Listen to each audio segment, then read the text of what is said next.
Bonjour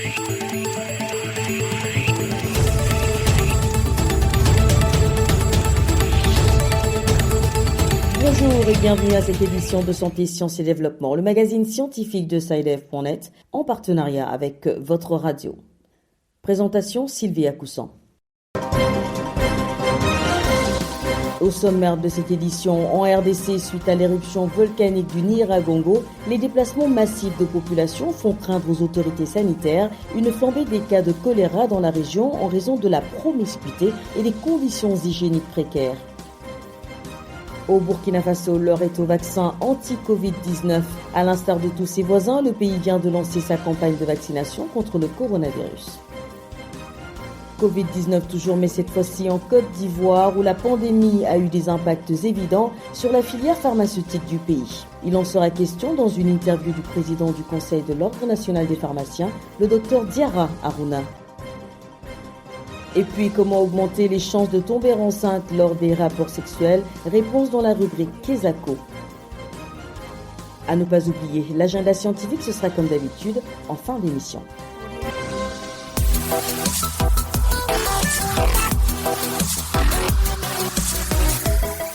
En RDC, quelques semaines après l'entrée en éruption du volcan Nyiragongo, les déplacements massifs de personnes dans la promiscuité et les conditions hygiéniques précaires ont favorisé l'apparition de maladies hydriques comme le choléra. Plusieurs cas de cette maladie ont déjà été enregistrés et des enfants comptent parmi les personnes touchées.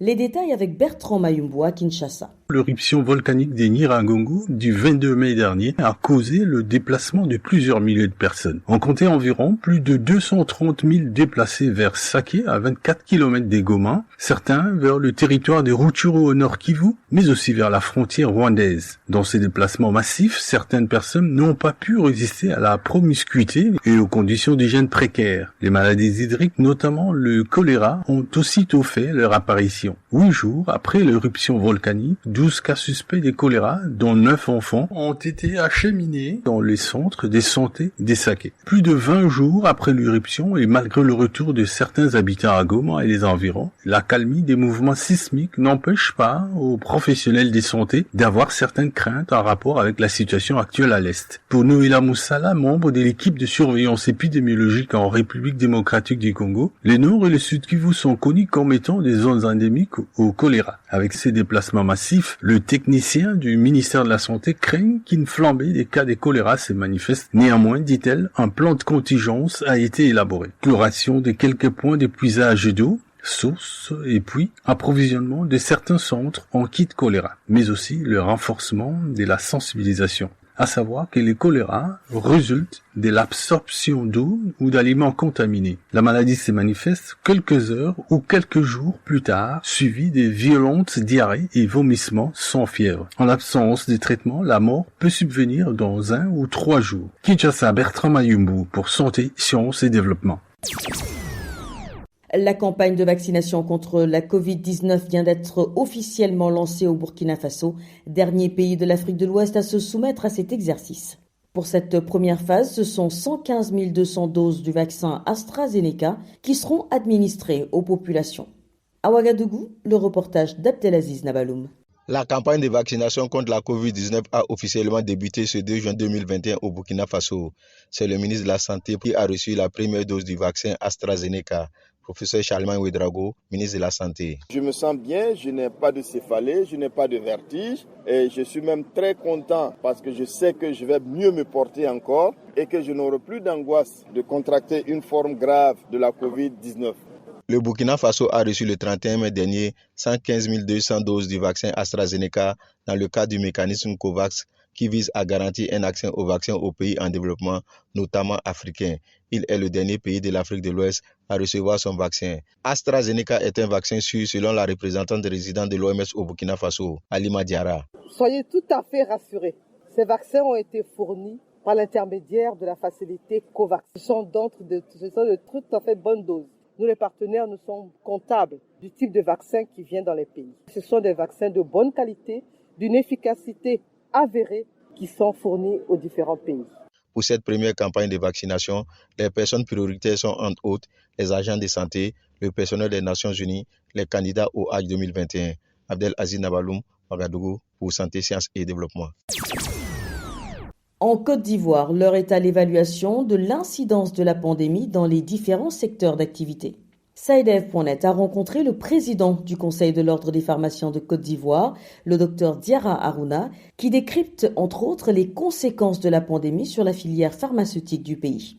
C'est une interview réalisée par notre correspondant à Abidjan, Isiaka Nguessan. Bonjour, Dr Diarra Harouna. Vous êtes le président de l'Ordre national des pharmaciens de Côte d'Ivoire.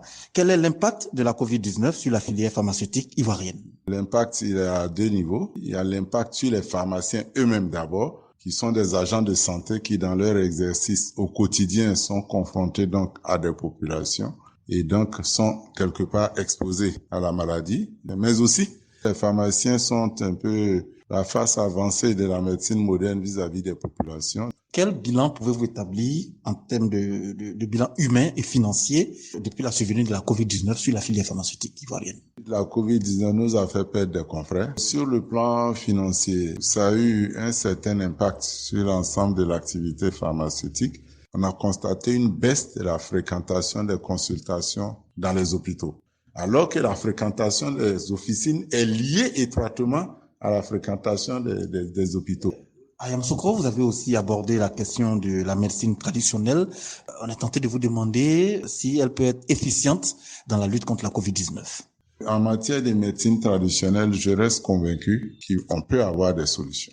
Même si les solutions ne sont pas faites pour détruire le virus lui-même directement, il peut y avoir des solutions pour renforcer l'organisme, pour lui permettre de faire face à la maladie. Vous sortez d'assises avec la Covid-19 qui est toujours là. On parle de la vaccination. Quelles sont les perspectives que vous dégagez pour la filière pharmaceutique ivoirienne et même sous-régionale? Les perspectives, elles sont nombreuses. Elles concernent non seulement la Covid-19, mais elles concernent également toute la politique sanitaire. L'Afrique tout entière a choisi la Côte d'Ivoire pour abriter ce qu'on appelle le Forum pharmaceutique international. Et ce Forum pharmaceutique international est prévu du 12 au 17 octobre. Le thème qui est retenu, c'est santé des populations, quels enjeux pour le pharmacien. Les deux grandes thématiques qu'on va retenir, ce sera la couverture maladie universelle. Comment faire en sorte que les populations aient accès aux bons médicaments à moindre coût. En matière de pharmacie, les défis de nos pays, il y a trois grandes problématiques. Il y a la qualité des produits, il y a la disponibilité et puis il y a l'accessibilité. Alors, on a cherché des solutions sectaires. En termes de qualité, on a vu comment qualifier des laboratoires pour analyser et tout ça. Ça a donné ses limites. En termes de disponibilité, il y a des pays qui ont multiplié le nombre de grossistes parce que nos pays sont pour la plupart dépendants de l'extérieur à plus de 90%. C'est pas normal, 60 ans après l'indépendance. Et donc, il y a des problèmes de disponibilité, des ruptures à n'en point finir, et puis il y a le problème de l'accessibilité. En Côte d'Ivoire, on a réglé le problème de l'accessibilité géographique. Actuellement, on peut apporter le médicament au dernier kilomètre en Côte d'Ivoire en 72 heures, tout au plus. Maintenant, il reste l'accessibilité financière. Comment faire en sorte que le médicament ne devienne pas un objet de luxe et tout ça. Et sur ces aspects-là, il faut qu'on travaille sérieusement sur les politiques de couverture maladie, d'assurance globale pour permettre aux populations d'avoir accès. Mais ce qui peut régler ces problèmes tout ensemble, c'est l'industrialisation. Voilà, c'était donc le président du Conseil de l'Ordre des pharmaciens de Côte d'Ivoire, le Dr Diarra Harouna. Il était au micro de notre correspondant à Abidjan, Isiaka Nguessan.